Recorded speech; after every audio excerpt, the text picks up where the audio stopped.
Kalian nganggur, malas kerja. Nah, mau tahu cara biar cepet kaya dan ngelunasin semua utang kalian? Kalau kalian tahu, bisa tolong kasih tahu saya. Saya juga butuh infonya. Judi. Judi? Oh lah, pokok. Ini ada wejangan dari Lebagung ya. Barang siapa yang berjudi dengan harapan menjadi kaya, niscaya orang itu akan dikeplak 770 kali oleh boti. Karena sejatinya hanya ada 3 cara untuk menang judi. Pertama, berhenti. Kedua, jadi bandar. Nah yang ketiga, akan saya ceritakan hari ini. Cerita penuh plot twist dan salah satu cerita terbaik di tahun ini. Penasaran? Jadi begini ceritanya.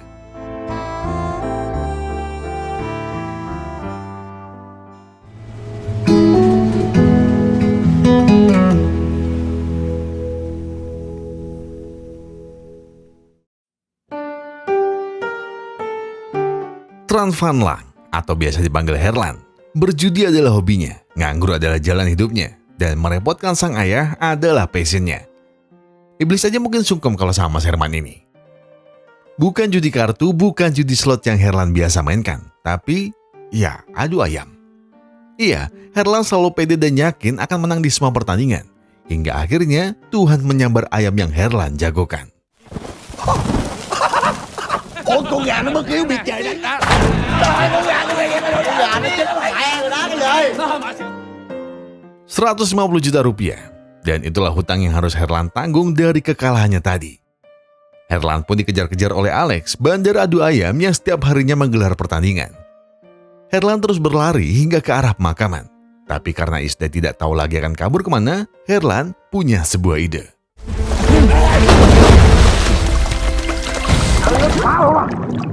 Dia tìm nó. Nó đâu phải thằng ngu.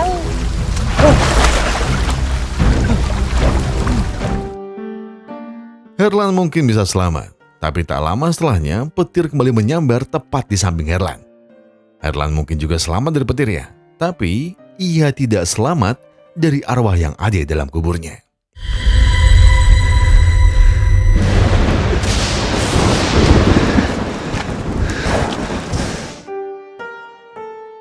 Setan memang mengerikan, tapi ada yang jauh lebih menakutkan. Ditagih 150 juta. Iya, Alex mendatangi rumah Herlan dan minta Herlan membayar semua hutang-hutangnya. Sebagai seorang ayah, Pak Daud tentu ingin melindungi anaknya dan berkelit kalau Herlan tidak mungkin punya utang sebesar itu. Tak hanya Pak Daud, tetangganya pun siap datang untuk membantu.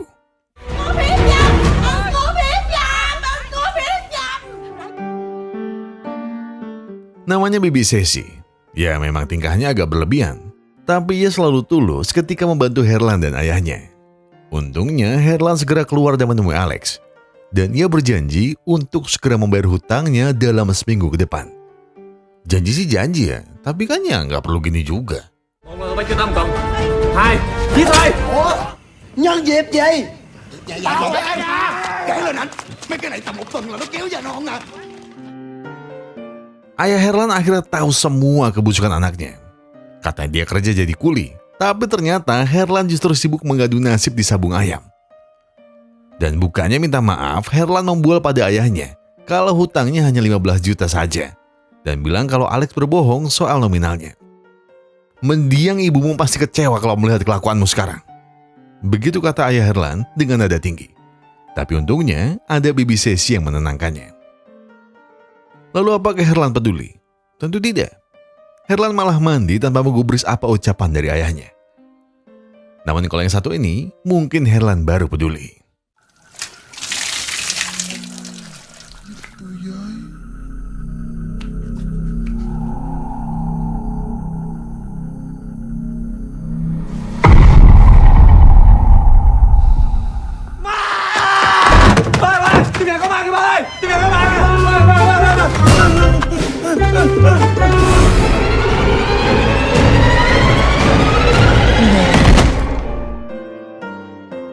Herlan boleh bernafas lega karena bisa jadi yang ia alami semalam memang hanya mimpi. Tapi saat terbangun barulah ia menghadapi kenyataan yang lebih buruk. Ayahnya yang tak lagi percaya dengan Herlan. Hari ini ia minta diantar bekerja anaknya. Jadi Herlan tak punya lagi alasan untuk malas-malasan. Ayah Herlan sebenarnya tak setega itu. Ia ingin memberi anaknya uang saku untuknya bekerja nanti. Tapi justru Herlan lah yang memberi ayahnya uang dengan jumlah yang lebih besar. Ia lagi-lagi bilang, hutangnya memang tidak sebesar yang Alex bilang. Sialnya di jalan, Herlan kembali melihat wanita yang sama dengan yang ia lihat kemarin dan membuat fokus Herlan pecah. Đừng có tưởng dễ ăn đi dỡ nhà của người ta về làm chuồng heo của mình.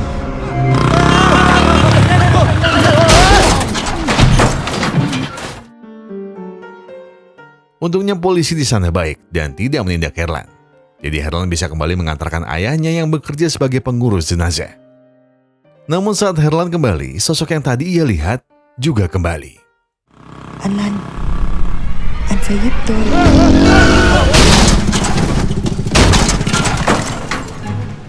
Lần này tôi phải lập biên bản anh mới được. Gangguan masih saja tak mau pergi dari sisi Herlan. Kali ini motornya mogok dan hantu yang tadi kembali muncul di depannya. Ia awalnya hanya diam dan membiarkan kepala Herlan dipenuhi tanya.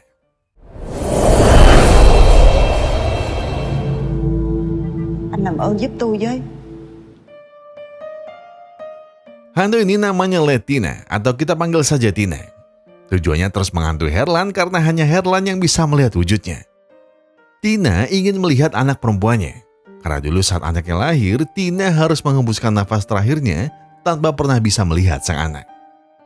Jadi sekarang ia hanya ingin tahu anaknya di mana dan sedang apa. Sebagai bayarannya, Tina akan membantu Herlan untuk menang di setiap judi yang ia mainkan.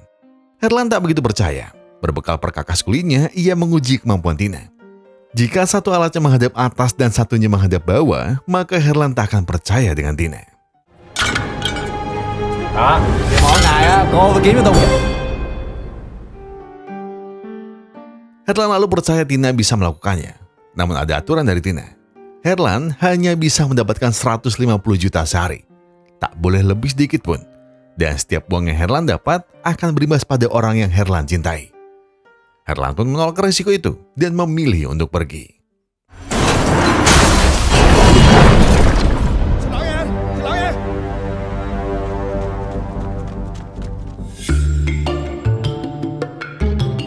Seolah diberi ancaman oleh Tina, Herlan akhirnya ingin sekali saja mengikuti apa kata Tina.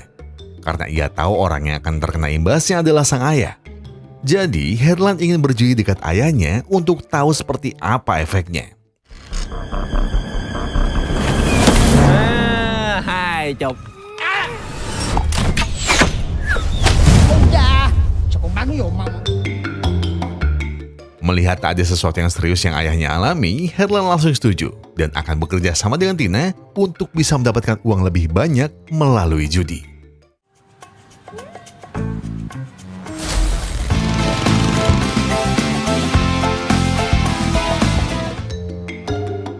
Nah, sejak saat itulah Herlan mulai berandai-andai. Apa itu hidup di tepian sungai yang kumuh? Apa itu jadi kuli? Dan apa itu gaji 3 juta sehari? Herlan sudah membayangkan hidup mewah dengan harta yang tak habis 7 turunan dan 7 tanjakan. Herlan siap jika harus jadi sultan lewat jalur sabung ayam. Mobil mewah, mansion megah, dan satpam berjejer 7 lapis di rumahnya telah terbayang rapi dalam pikirannya. Tapi ya, namanya bayangan ya kadang tidak pernah seindah kenyataan. Perjudian sabung ayam pertamanya bersama hantu sebenarnya berjalan lancar, jika saja ayah Herlan tidak datang. Tina memang berhasil membantu memenangkan ayam gacuan Herlan. Tapi ia juga harus menjadi saksi bagaimana ayahnya disiksa persis seperti ayam lawannya yang tersakiti.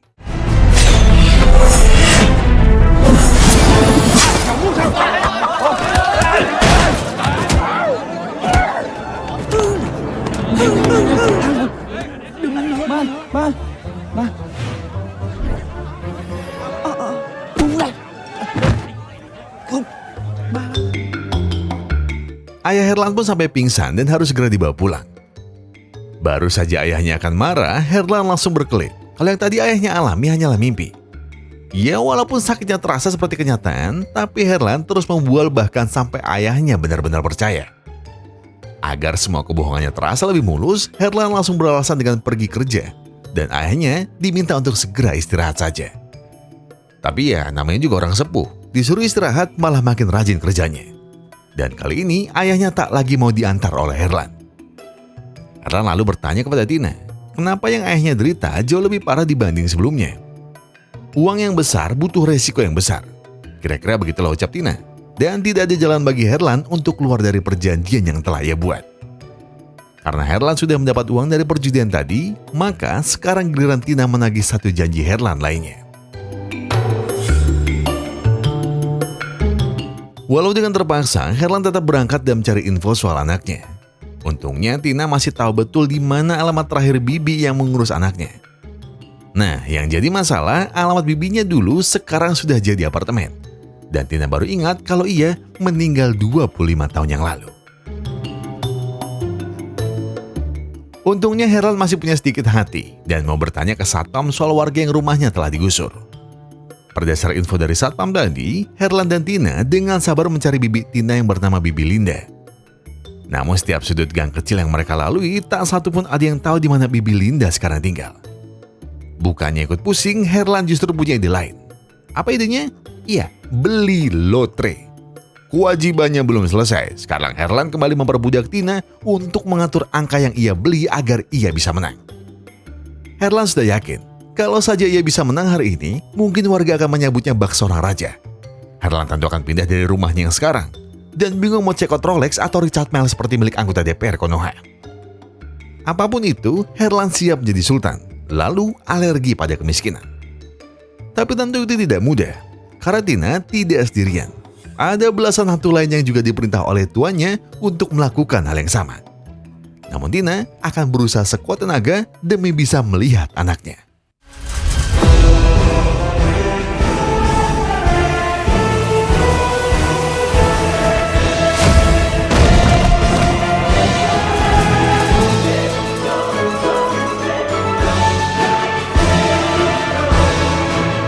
Saya pikir caranya goib, ternyata susah payah juga jadi setan. Ya Allah, kasihan kalian.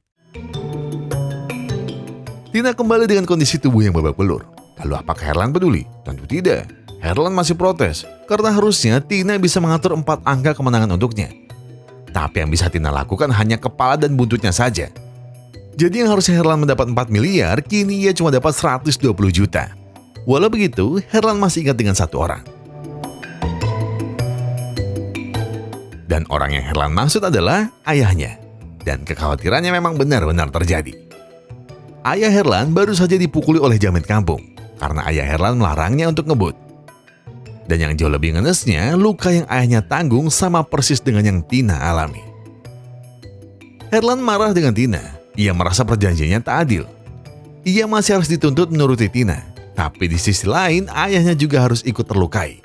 Dan Herlan ingin mengakhiri perjanjian yang telah mereka buat. Sialnya tidak semudah itu untuk berhenti bersekutu dengan hantu. Dan tak ada jalan lain untuk Herlan mencabut semuanya yang telah ia setujui sebelumnya.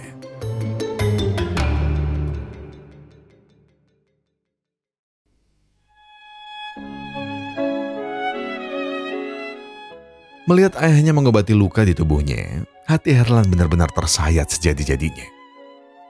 Herlan coba memberi uang untuk ayahnya berobat. Namun sang ayah menolak. Bukan karena tidak membutuhkannya. Tapi ayahnya ingin Herlan menyimpan uangnya untuk calon istrinya kelak. Jika memang Herlan benar-benar ingin membahagiakan ayahnya sekarang, ayahnya hanya ingin diajak ke pantai dan bersenang-senang di sana. Setelah ayahnya pergi, Herlan segera menaruh semua uang yang ia punya ke dalam tabungannya. Namun Herlan tetaplah Herlan. Uang sudah punya. Dan bukannya segera membayar hutangnya, Herlan justru memakai barang-barang jahat untuk kebutuhannya sendiri. Dan tidak mempedulikan bagaimana sulitnya hidup ayahnya. Di sisi lain, nestapa juga dirasakan oleh Tina. Ia tahu kalau Herlan masih marah padanya. Ia mencoba berkali-kali mendekat, tapi hanya penolakan demi penolakan yang terus ia terima. Tapi Tina tentu tak diam begitu saja. Ia memohon dengan kata yang paling lembut. Tina semalam sangat takut untuk pergi kemana-mana. Ia juga takut kalau nantinya Herlan tak bisa lagi melihatnya. Dan ia kehilangan harapan untuk bisa menemui anaknya. Anak yang selalu ia damba-dambakan setiap harinya. Anak yang selalu ia tunggu kelahirannya. Tapi saat anak itu terlahir, Tina tak pernah bisa melihat indah matanya atau teduh senyumnya. Jadi harapan terakhir yang Tina punya ada di pundak Herlan. Walau Tina tahu itu tidak ada gunanya, Tapi semua keinginannya hanyalah naluri seorang ibu. Hati kecil Herlan akhirnya tersentuh, dan ia kembali izin pada ayahnya untuk bekerja. Padahal ayahnya juga tahu kalau Herlan hanya berbohong. Karena bagaimana ia kerja kalau alat kulinya ditinggal di rumah. Sial bagi Herlan, saat di jalan ia tak sengaja bertemu dengan Alex dan gerombolan anak buahnya. Herlan awalnya sempat ingin kabur, tapi Herlan mendengar ancaman demi ancaman yang Alex ucapkan untuk ayahnya. Dan itu jelas takkan Herlan biarkan begitu saja.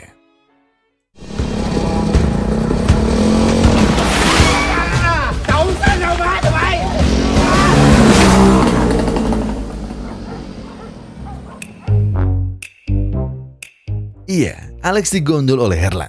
Alex nyantol di spakbor depan motor Herlan. Alex tak bisa menutupi rasa takutnya. Alex sampai berkali-kali meminta Herlan untuk berhenti, dan mereka bisa membahas lagi soal hutang Herlan. Tapi apa Herlan peduli? Ya tentu saja tidak.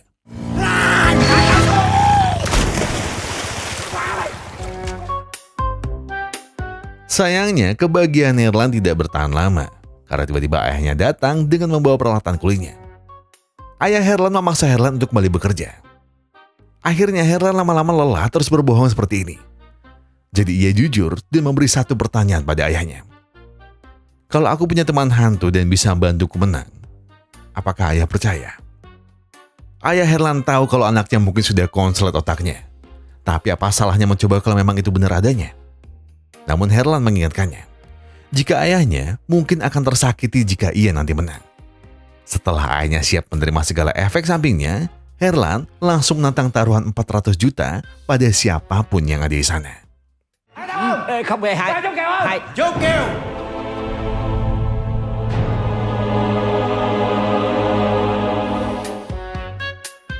Namanya Bos Jabrik. Iya, dialah bandar dari segala bandar yang ada di dunia persabungan ayam di Vietnam. Tapi ada satu yang tak Herlan tahu. Bos Jabrik adalah pria yang menghamili Tina dulu. Bos Jabrik sama sekali tak mau menanggung kehidupan Tina setelah tahu kalau USG menyatakan hasil anak Tina adalah seorang perempuan. Ada dendam besar yang meliputi diri Tina hari ini. Dan sialnya itu berimbas pada pertandingan sabung ayam yang ada. Herlan datang dengan niat bawa pulang banyak uang. Tapi yang terjadi justru makin banyak hutang.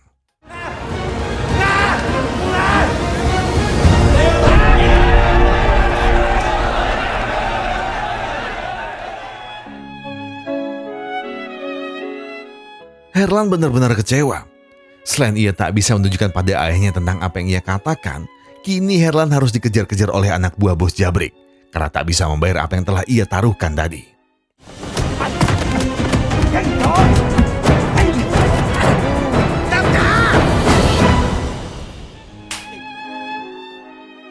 Herlan benar-benar mengecewakan ayahnya. Hutang yang tadinya cuma 150 juta, kini harus ditambah lagi 400 juta. Belum lagi dengan semua bunganya. Herlan sempat membantah. Ia ingin punya banyak uang dan ia sangat butuh banyak uang. Namun ayahnya juga membantah semua kalimat itu. Jika Herlan ingin banyak uang, harusnya ia belajar. Bahkan ayahnya menunjuk kembali frame kayu kosong yang ada di tembok rumahnya. Frame yang sejak kecil ingin Herlan isi dengan mimpi-mimpinya. Dan frame itu masih kosong. Dan ayahnya tak tahu kapan Herlan akan bisa mengisinya jika apa yang ia lakukan setiap hari masih sama. Kepala Herlan mulai berkunang dan ayahnya masih memaksanya untuk bekerja. Ayahnya akan menunggu di luar dan Herlan harus cepat bersiap. Omongan ayahnya seolah tak dihiraukan oleh Herlan. Sekarang Herlan justru kembali mengambil barang jahat yang biasa ia pakai. Herlan juga melampiaskan amarahnya pada Tina. Ucapan maaf apapun tak cukup untuk bisa meredakan emosi Herlan. Yang bisa membuat amarahnya terjeda hanyalah ayahnya yang meminta Herlan agar segera berangkat.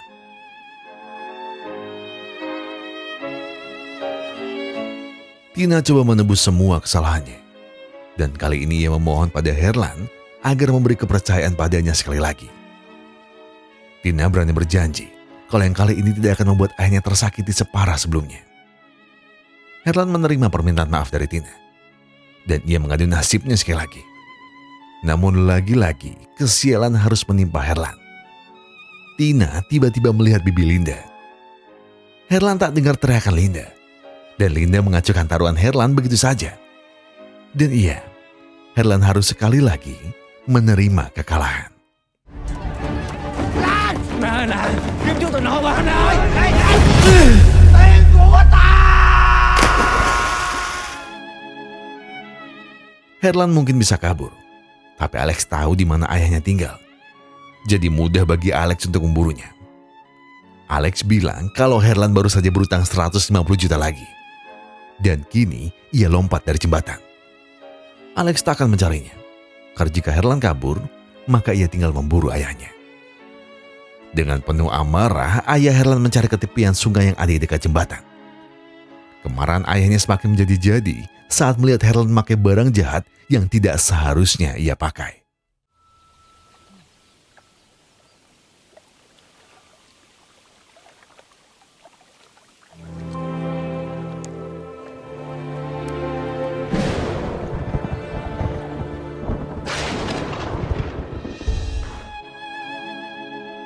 Rasa kecewa sang ayah tak lagi bisa terungkap lewat kata. Kakek Herlan sekarang diborgol di tempat tidurnya.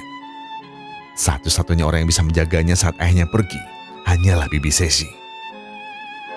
Hingga akhirnya tibalah saat mata Herlan kembali berkunang. Dan ia memaksa untuk lepas dari ikatannya. Ia harus segera memakai barang jahatnya lagi. Herlan memohon dan memohon pada bibi Sesi untuk melepasnya.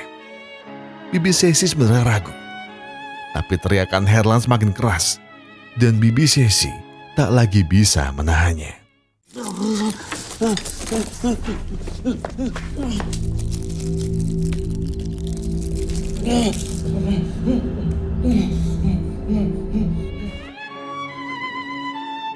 Tanpa Herlan dan bibi Sesi tahu, ayah Herlan telah pulang dan mendengar semua keributan yang ada.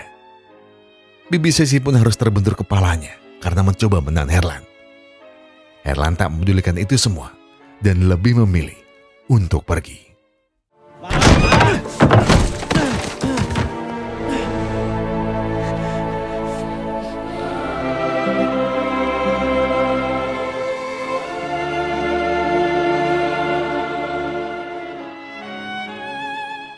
Herlan tak tahu lagi di mana ia harus menenangkan diri selain di pusara ibunya sendiri. Herlan sudah lelah dan ia ingin ibunya segera menjemputnya saja. Aku di dunia hanya beban untuk ayah. Dan aku hanyalah seorang pecundang. Aku ingin ini semua segera berakhir. Tina tiba-tiba datang dan menyapa Herlan kembali. Tak ada yang bisa Herlan ungkapkan selain kemarahan. Sayangnya ia tidak bisa menyentuh Tina. Jadi semua amarahnya ia lampiaskan pada batu nisan yang ada di sebelah makam ibunya. Dengan suara yang merendah, Tina minta maaf. Ia sangat menyesal dengan semua kesialan yang Herlan alami karenanya. Tapi Herlan sudah tidak mau lagi mendengar semua celoteh dari mulut Tina. Ia tak lagi percaya apapun bualan Tina. Tapi Tina berlutut. Ia memohon dengan sangat pada Herlan untuk memahami posisinya sekali lagi.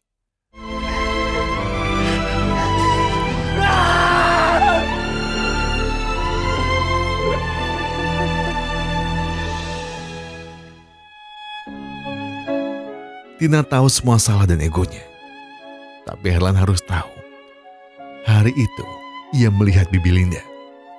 Dan tak mungkin bagi seorang ibu untuk melepaskan satu kesempatan untuk bisa bertemu dengan anaknya. Tapi terkadang perjuangan tak selalu berujung manis. Dan itulah perjuanganku. Hari itu aku harus melihat fotoku dan foto anak perempuan kecilku telah bersanding di tempat bibiku biasa mengirim doa. Iya, anakku telah tiada. Dan apa yang selama ini aku perjuangkan telah sia-sia.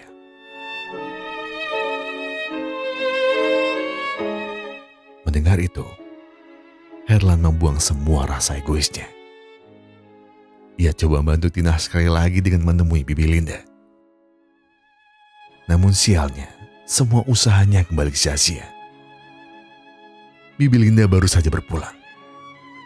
Dan mereka kembali kehilangan arah. Dan perlahan juga mulai ada keinginan untuk menyerah. Namun Herlan mencoba membangkitkan asa Tina. Kini, Bibi Linda dan Tina sudah sealam. Jadi mereka tinggal datang ke makamnya dan bertanya di mana anaknya. Tapi apa yang Herlan usulkan juga sia-sia. Bibi Linda tidak dimakamkan. Beliau sudah dikremasi dan abunya entah berserakan kemana. Karena warga tahu kalau Bibi Linda hidup sebatang kara tanpa punya sanak saudara.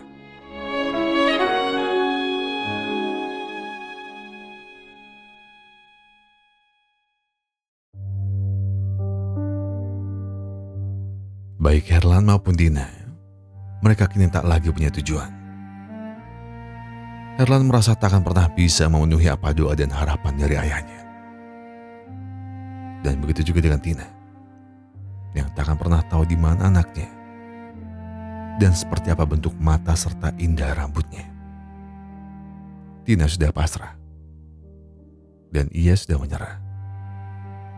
Dan begitu juga dengan Herlan, yang akhirnya sadar kalau ia selama ini sudah sangat serakah dan tidak pernah tahu apa itu kata cukup.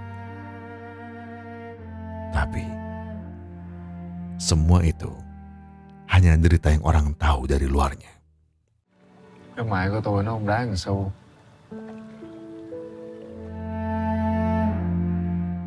Herlan bukannya tak mau bekerja kasar, tapi ia memang tidak bisa.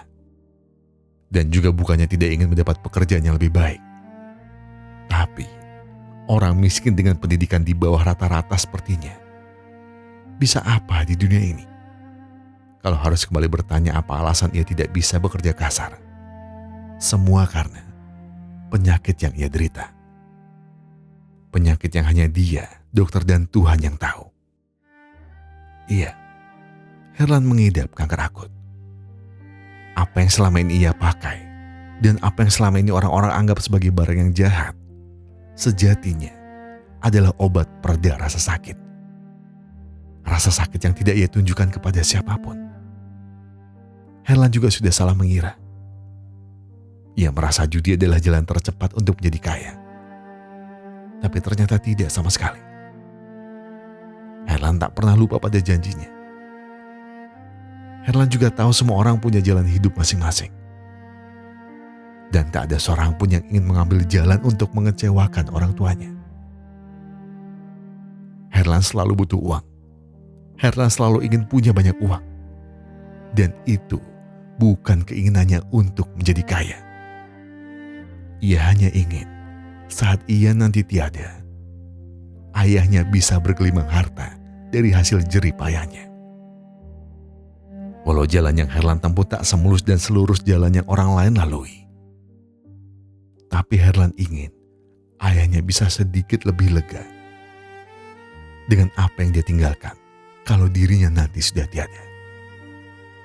Mendengar semua derita di balik bebalnya Herlan dan semua kelakuannya, Tina minta satu hal. Jujurlah pada ayahmu.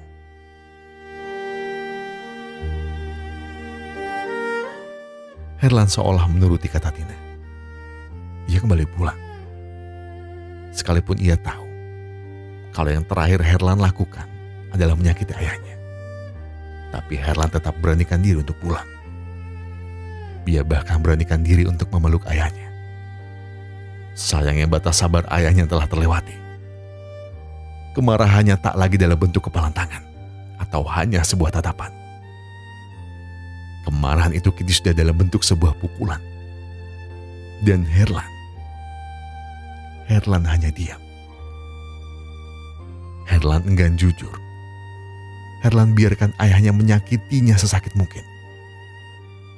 Karena apa yang ia rasakan tak ada apa-apanya jika dibanding sakit yang ayahnya terima karena telah memiliki anak sepertinya. Tina berkali-kali memaksa Herlan untuk jujur. Tapi Herlan tetap diam tanpa sepatah kata pun terucap.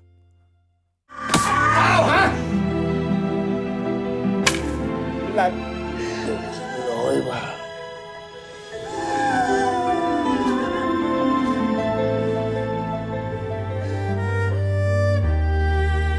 Herlan dilarikan ke rumah sakit. Dan sejak saat itulah, ayah serta bibi Sesi tahu semua rahasia yang selama ini Herlan pendam. Tak peduli dengan semua yang terjadi sebelumnya, ayah Herlan kembali mendatangi bos Jabrik. Ia membawa sertifikat rumahnya dengan harapan ia bisa menggadaikan rumahnya lalu memberi pengobatan terbaik untuk anaknya. Tak peduli jika yang ia dapatkan hanya sedikit, karena Herlan masih punya hutang dari perjudian sebelumnya. Yang terpenting, sekarang ayahnya bisa membawakan obat-obatan untuk anaknya.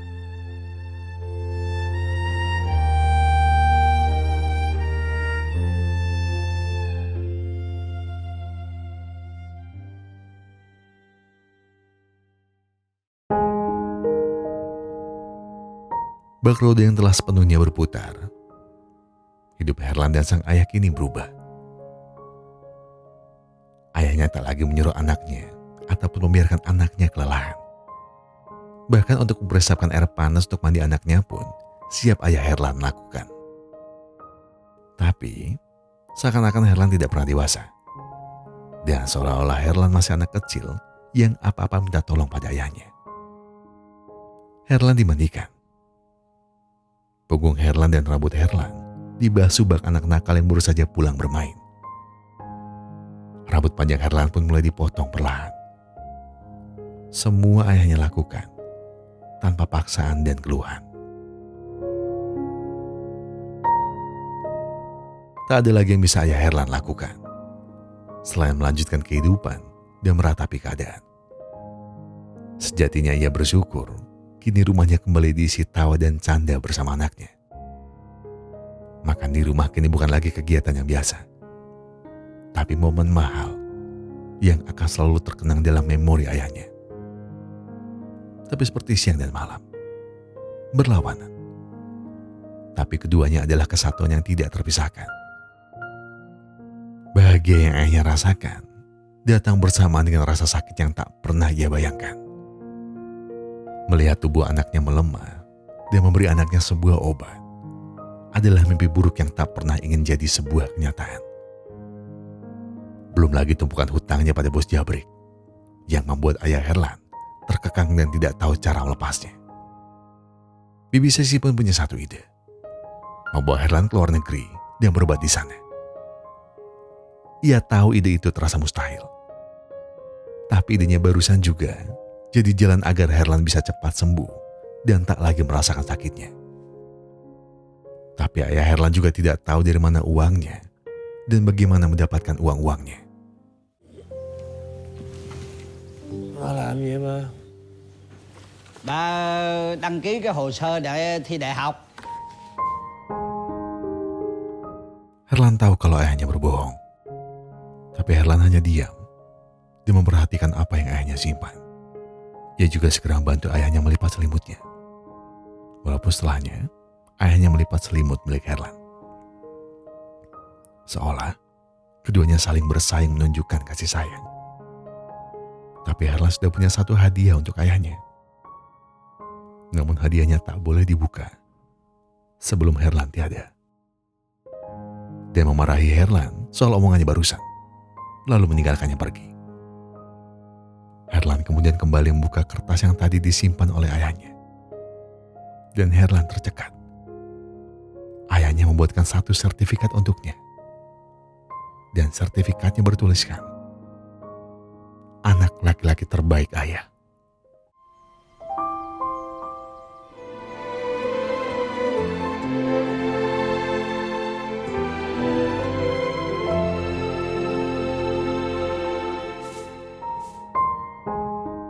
Tak lama setelah bibi Sesi datang dan membawakan sarapan untuk Herlan dan ayahnya. Di sanalah Herlan ingat betul kalau ayahnya dan bibi Sesi memang punya hubungan spesial antara satu sama lain. Herlan sadar mungkin ia tidak akan bisa membagikan ayahnya dengan jerip ayahnya. Jadi ia mengambil kembali sepasang cincin kawin ayah dan juga mendiang ibunya. Lalu ia berikan cincin itu pada bibi Sesi. Aku titipkan ayah pada bibi ya.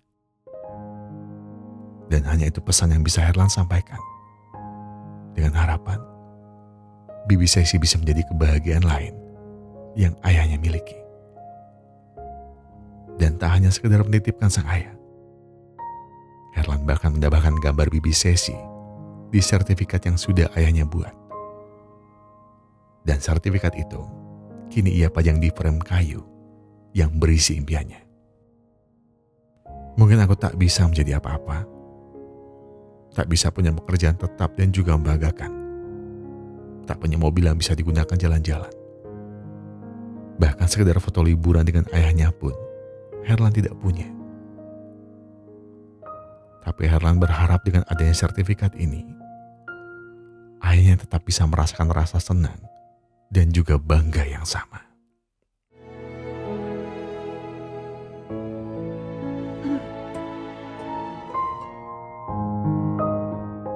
Tina kembali. Bukannya ia tidak ingin berpulang ke alamnya lagi. Tapi ia sadar kalau ia sudah membawa banyak cobaan di hidup Herlan sebelumnya. Dan ia ingin menemani Herlan sampai semua baik-baik saja. Dengan tertawa kecil, Herlan coba bercanda dengan Tina dan minta ganti rugi dengan memberinya kesehatan. Karena jika saja Herlan diberi kesempatan dengan tubuh yang jauh lebih sehat, ia akan melakukan banyak hal untuk ayahnya.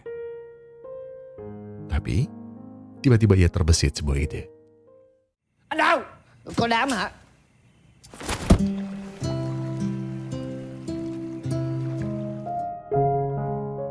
Herlan ingat betul dengan keinginan ayahnya yang ingin diajak main ke pantai.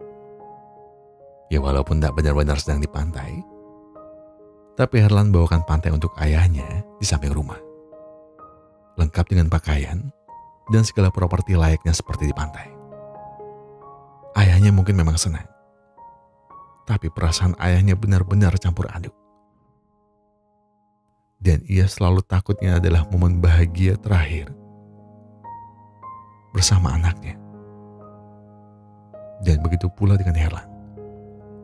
Ia juga takut kalau dirinya tak lagi bisa membawa senyum ke hidup ayahnya.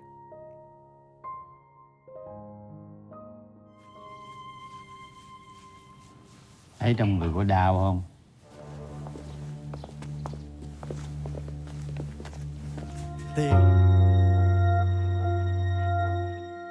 Bos Jabrik datang untuk menagih semua hutang dan denda yang sudah ia tentukan. Tak ada kata besok ataupun seminggu lagi. Bos Jabrik ingin semua hutang dibayar saat ini juga. Bahkan tanpa ragu sedikit pun, ia mulai tega menyakiti Herlan dan juga ayahnya.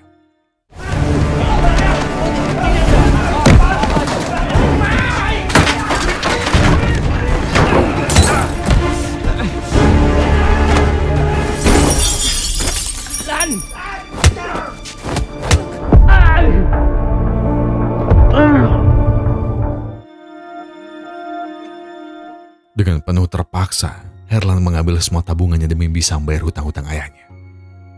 Tapi semua jumlah yang ia beri belum cukup jika harus ditambah dengan utang yang Herlan punya. Karena Alex juga datang untuk menagih jatahnya. Karena kedekatan bos Jabrik dan Alex, jadi sertifikat ayahnya tak akan bisa dilepas begitu saja, hingga semua hutang terbayar lunas. Bos Jabrik bahkan sudah sangat yakin kalau rumah ini akan menjadi miliknya seutuhnya. Tak lagi punya tabungan. Untuk rumah tinggal pun mereka kini mulai kebingungan. Namun sang ayah tiba-tiba ingat. Semua uang yang Herlan punya tak begitu saja jatuh dari langit. Dan ia sangat ingat Herlan kerap kali berbicara sendirian. Ayahnya juga teringat saat Herlan bilang ia punya teman seorang hantu. Dan jika itu memang benar adanya, mungkin itu adalah jalan satu-satunya untuk bisa selamat dari semua jeratan hutang yang ada dan memberi pengobatan terbaik untuk anaknya, walau tubuh sehatnya yang akan menjadi korbannya. Namun Herlan tak menerima semua usul itu. Jika diberi pilihan untuk tetap hidup tapi ayahnya tersakiti, atau mati tapi ayahnya baik-baik saja, maka Herlan jauh lebih memilih untuk mati. Tôi không có đánh đổi tính mạng bay gì được đâu.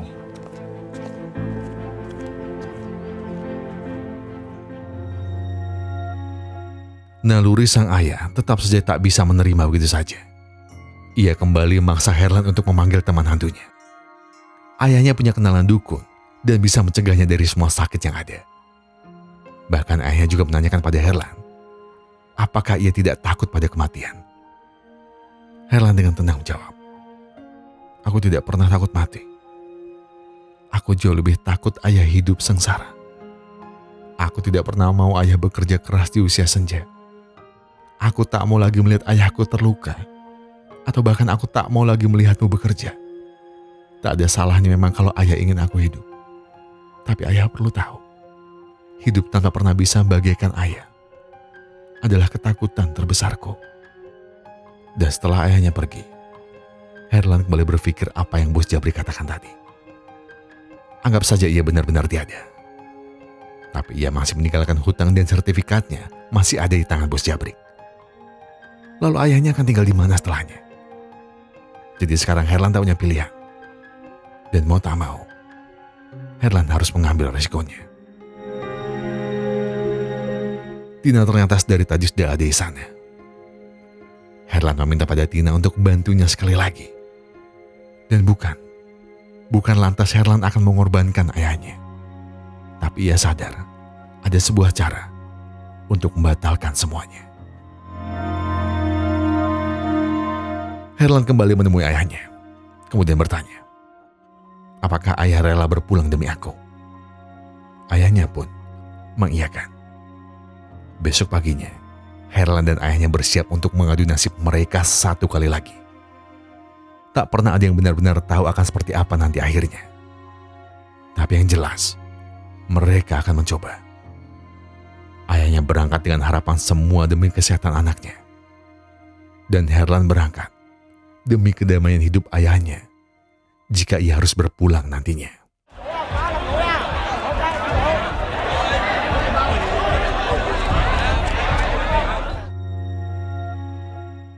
Semua orang memanas-manasi Herlan untuk kembali memasang taruhan hari ini. Tanpa sedikit pun ragu, Herlan menantang dengan sisa uang yang dia punya untuk siapapun yang berani melawannya. Lalu ayahnya menambahkan, tambahkan ini uang yang diberikan Bibi Sesi dan juga tabungan terakhirku. Ini adalah percobaan terakhir kita. Mendengar ucapan ayahnya, Herlan langsung meralat angkanya dan menantang lagi. Dia akan mempertaruhkan semua harta yang tersisa dari keluarganya, tak terkecuali. Dan taruhan itu langsung diiyakan oleh Bos Jabrik, karena ia yakin akan menang. Dan dia sudah punya anak buah yang siap bermain curang jika ia perintah. Selain itu, Bos Jabrik juga tahu hidup Herlan dan ayahnya kini benar-benar ada di tangannya.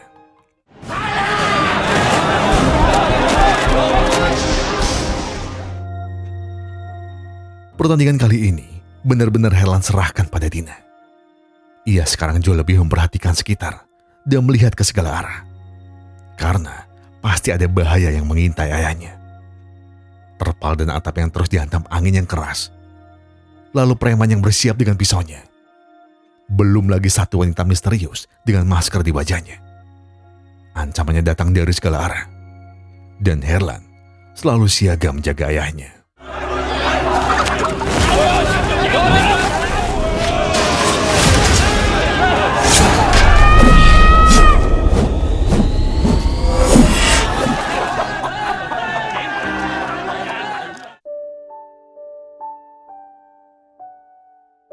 Ayam gacuan Herlan dipastikan menang. Semua uang yang mereka pertaruhkan membuahkan angka 6 miliar. Dan semua itu berhasil mereka miliki. Wanita misterius yang tadi datang adalah mantan pacar Bos Jabrik yang balas dendam karena telah membuangnya hanya karena alasan ia hamil anak perempuan. Tapi sayang, besi taji yang ada di kaki ayam menancap tepat di nadi leher Herlan. Dan iya, ini adalah resiko yang Herlan ambil. Herlan segera dibopong ayahnya demi bisa mendapat pertolongan pertama. Kita sudah kaya, Herlan. Kau harus hidup. Kau harus berobat. Dan kau pasti sehat. Tapi tiba-tiba, petir menyambar tepat di samping ayahnya. Nói chuyện với ba mẹ con.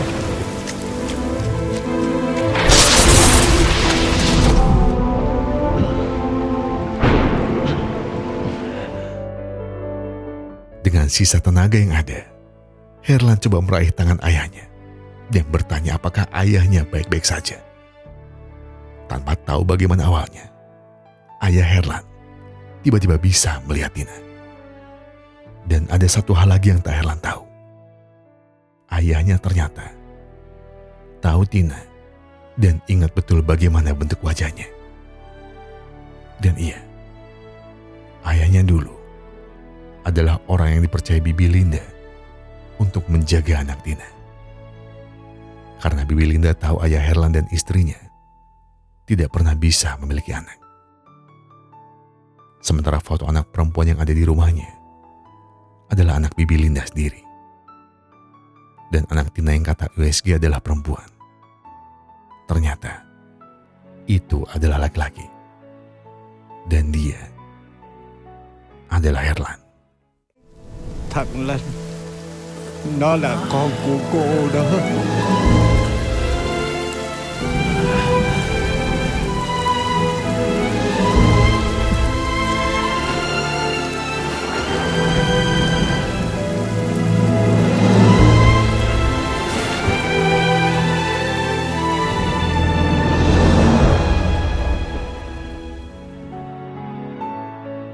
Herlan pada akhirnya berpulang dan bisa berkumpul bersama ibunya di alam yang berbeda. Uang 6 miliar kemarin memang berhasil bisa melunasi semua hutang Herlan dan ayahnya. Tapi jika dibandingkan uang, ayah Herlan ingat pada satu hadiah yang waktu itu Herlan berikan. Hadiah yang hanya boleh dibuka saat Herlan telah tiada. Thứ quý giá nhất của con chết nhớ mở ra coi á. Bukan barang mewah ataupun uang yang Herlan berikan. Mungkin secara barang itu hanyalah cermin. Tapi saat cermin itu memantulkan wajah ayahnya, itulah kado paling mahal dalam hidup Herlan selama ini. Mungkin Herlan tak bisa memenuhi janjinya saat kecil untuk menjadi kaya. Tapi bagi ayahnya, apa yang terpampang di frame kayu rumahnya jauh lebih berharga dibanding uang yang ada di seluruh dunia.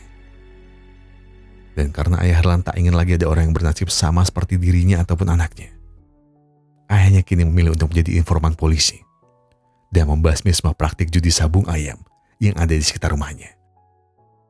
Itu semua dia lakukan demi mengakhiri lingkaran setan satu demi satu.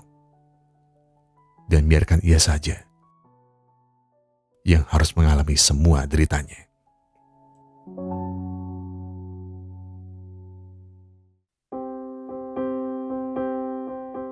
Kalau boleh jujur, ada banyak sekali yang ingin saya bahas soal ceritanya.